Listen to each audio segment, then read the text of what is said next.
Look, first things first, I gotta get a couple things off my chest. If you're here for the unanswered questions from the live stream, I can finally answer the question of what was in the 100-pound duffel bag from Africa with a lock on it that was mysteriously dropped off at my house by a man who knocks on doors way too loudly.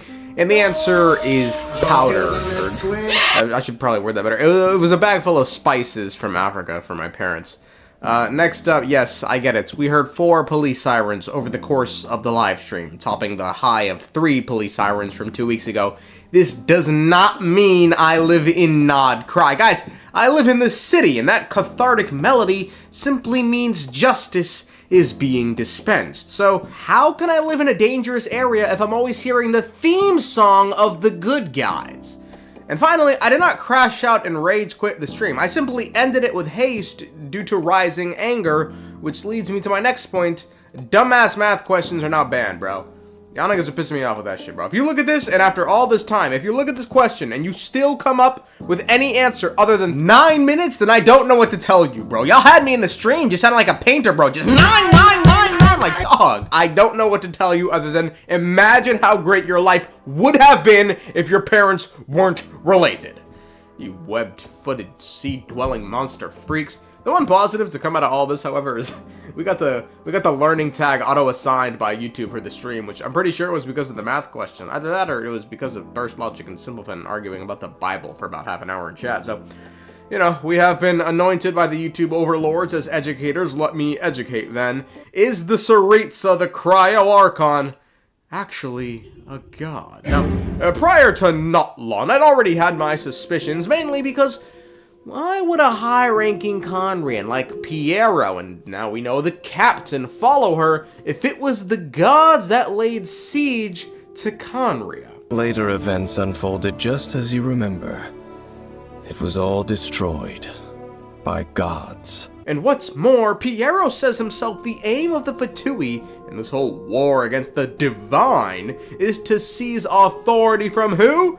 You guessed it. We will seize authority from the gods. And what's even more, not only does Pierro follow the Tsarista following the cataclysm, he praises her greatly. Absolute peace. Such is the gift from the Tsarista. Such is Her Majesty's benevolence. Now this is all certainly strange within the context of the Tsarista being a god, known enemy of the khaneriahns. It has nothing to do with wolves. It's because Boreas was an ancient god, yet he willingly became a servant of the Seven. I cannot possibly agree with his actions. I don't desire any interaction with him. Besides, you're the one people like. I'm less likable. There's nothing special about gods anyway. And all who place faith in the gods are my enemies. So it's because of all this, I always kept it in the back of my little head that maybe, just maybe, there's a chance the Tsarista isn't actually a god, and that's how this whole Fatui idea ended up happening, but Dainsleif made her nature loud and clear. She is a god with no love left for her people, nor do they have any left for her. And so thus I relented and gave up on the idea. Until Notlon rolled around and revealed 2 interesting things. One, you do not have to be a god to be an Archon, and the second, just because you're called a god doesn't mean you're a god. Mawika, the so-called god of war, is not a god. It could be because our Archon is different from the rest. Different how? Well, I heard that other nations' Archons live a long time and belong to a class of extremely powerful beings known as gods. And that's not the case in Natlan? Not at all. Every Pyro Archon in Natlan was an ordinary person before taking on the role. Huh? A human serving as an Archon? And now with that said, this statement is kind of a double-edged sword for this argument, just because, I mean, Kachina made sure to separate the Pyro Archon from every other Archon, but what the fuck does she know? She's a dumb little kid. So then, is there a chance the Tsarista isn't a god, but rather something else entirely? Be it a human, elf, or just, you know, something else entirely.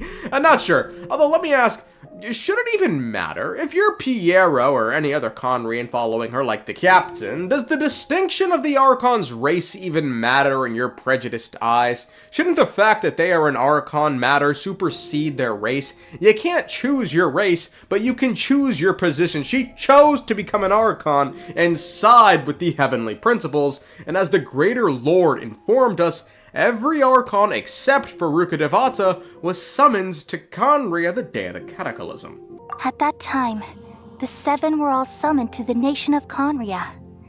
Except for me. I had a more important task to attend to.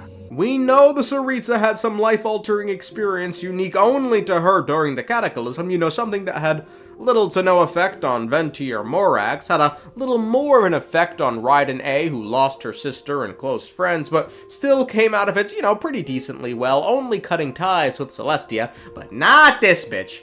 Something happened to her that was so tragic she has completely given up, and instead of simply forsaking the heavenly principles, she's determined to bring it all down and wage a war, you know, usurp the usurpers. Now, what that was is impossible to say right now. It's one of the biggest unsolved mysteries of Genshin Impact by lore.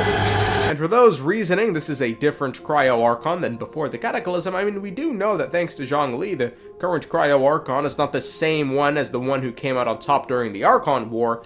I'd simply argue Venti. Venti was close with the Cryo Archon, going so far as to play pranks on her, quote, "In contrast to these more canonical works, Venti's ballads tend to include bizarre adventures and acts of mischief, such as the time that Barbados pinched the Cryo Archon's scepter and replaced it with the Hilichurl's wooden club." Venti would further reiterate to us he once knew the Cryo Archon, but no longer. 500 years ago, I knew her well. But I can't say the same is true now. You see, a certain catastrophe happened 500 years ago, and after that, she cut off all ties with me. And given Venti could only have met the Cryo Archon before the Cataclysm, as remember, Archons stopped meeting after it happened, the only way he could have known the Tsarista once is if he met her before the disaster. It's also for the same reason Nahida and Mawika don't know the other Archons. Now, with that said, the Tsarista having been alive this long does at the very least tell us she's not a human, unless she is a human cursed with immortality. Maybe. We did learn in Fontaine Archons can pick their successors with seemingly little to no oversights by the heavenly principles, so you never know. Now with that said, stick with me as I suggest an idea devoid of any evidence and filled with so much crack you may confuse me for Nibelung. I believe it's all but confirmed that Cryo Archon is Bronya, and if Bronya is in snezhnaya, so too will Seele be. And I've heard fun theories regarding Seele, the most likely and fun one, I think, being Seele is the Cryo Sovereign, which would sort of match their Star Rail counterparts, you know, these two star-crossed lovers who hail from distant worlds, destined to hate one another, but find a way to make it work anyway. Maybe they bond over their shared hatred of the heavenly principles. It's a wholly unique plotline that's never been done before in human history. Look, do my claims that the Tsarista isn't a god have any evidence to back them?